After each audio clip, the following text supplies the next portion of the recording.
آقا کریم علیہ السلام نے ارشاد فرمایا کہ کون ہے جو مجھ سے یہ کلمات لے اور ان پر خود عمل کرے اور پھر آگے ان لوگوں تک پہنچائے جو ان چیزوں پر عمل کرے۔ تو بہت سارے لوگ جھولیاں پھیلا کے آگے بڑھ جاتے، لیکن علم کے لیے جو حرص حضرت ابو ہریرہ کے سینے میں تھی اس وجہ سے انہوں نے پہل کی اور آگے بڑھ کے عرض کی حضور یہ خیرات میری جھولی میں ڈال دیجئے، میں خود بھی عمل کروں گا اور ایسے لوگوں تک پہنچاؤں گا بھی جو ان پر عمل پیرا ہوں۔ تو کہتے ہیں حضور نے میرا ہاتھ پکڑ لیا اور 5 چیزیں گنوائیں۔ پہلی بات میرے حضور نے ارشاد فرمائی، اتق المحارم تکن عابد الناس، اللہ کی حرام کردہ چیزوں سے بچ جاؤ، تم لوگوں میں سب سے بڑے عبادت گزار بن جاؤ گے۔ نیکی کرنا بہت اہم ہے،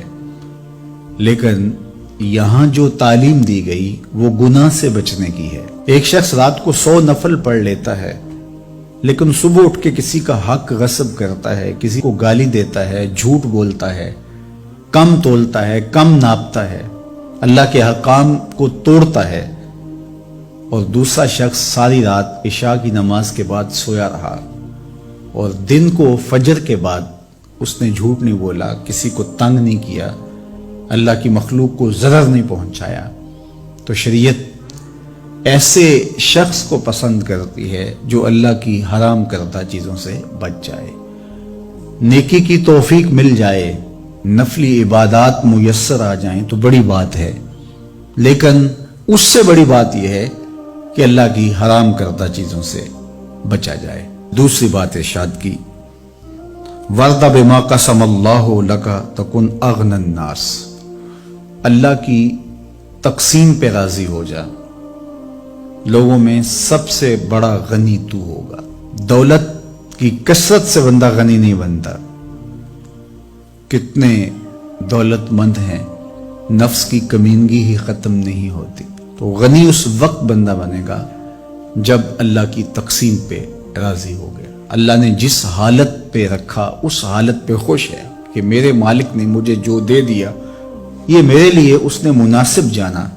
تو بس میں اس پہ راضی ہوں، میں اس پہ خوش ہوں۔ اور اگر انسان یہ نہیں چاہتا اور نہیں کرتا تو جہاں بھی ہوگا وہ مطمئن نہیں ہوگا۔ پھر ارشاد فرمایا، وَأَحْسِنْ إِلَى جَارِكَ تَكُنْ مُؤْمِنًا، اپنے ہمسائے کے ساتھ سلوک اچھا کر تو کامل مومن ہو جائے گا۔ جو آپ کا ہم سایہ ہے تو آپ کا سایہ شفقت کا اس پر پڑنا چاہیے۔ آپ کا ہم سایہ آپ کی طرف سے سخت دھوپ میں اذیت گوارا نہ کرے، بلکہ آپ کے ہم سائے کے آپ ہم سائے ہی قرار پائیں، تو آپ کے ایمان کی کسوٹی یہ ہے، آپ کے مومن ہونے کا معیار یہ قرار دیا گیا کہ آپ اپنے ہمسایوں کے ساتھ کیسے ہو۔ چوتھی چیز، وَأَحِبَّ لِلنَّاسِ مَا تُحِبُّ لِنَفْسِكَ تَكُنْ مُسْلِمًا، اگر تم کامل مسلمان بننا چاہتے ہو تو جو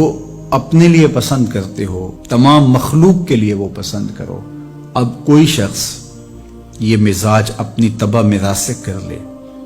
تو معاشرے کے اندر شر، فساد، بدامنی، کسی کے حقوق کو غصب کرنا، کسی سے زیادتی کرنا، کسی کا برا چاہنا، سب کچھ ختم ہو جائے گا اور یہ معاشرہ جنت نظیر بن جائے گا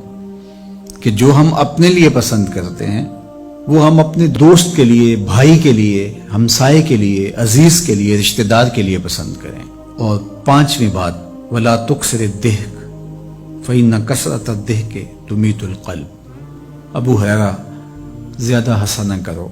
زیادہ ہنسنے سے دل مر جاتا ہے۔ مسکرانا تو سنت ہے، مسکرانا حضور کی عادت تھی، جس کی تسکین سے روتے ہوئے ہنس پڑیں، اس تبسم کی عادت پہ لاکھوں سلام۔ مسکرانے کے بعد اگلا مرحلہ دہک کا آتا ہے، لیکن دہک کبھی کبھی حضور سے صادر ہوا، اور کہا یہ حضور علیہ السلام سے صادر نہیں ہوا، تو کہے سے منع کر دیا گیا۔ دہک کبھی کبھی ہو اور تبسم آپ کی زندگی میں شامل ہو،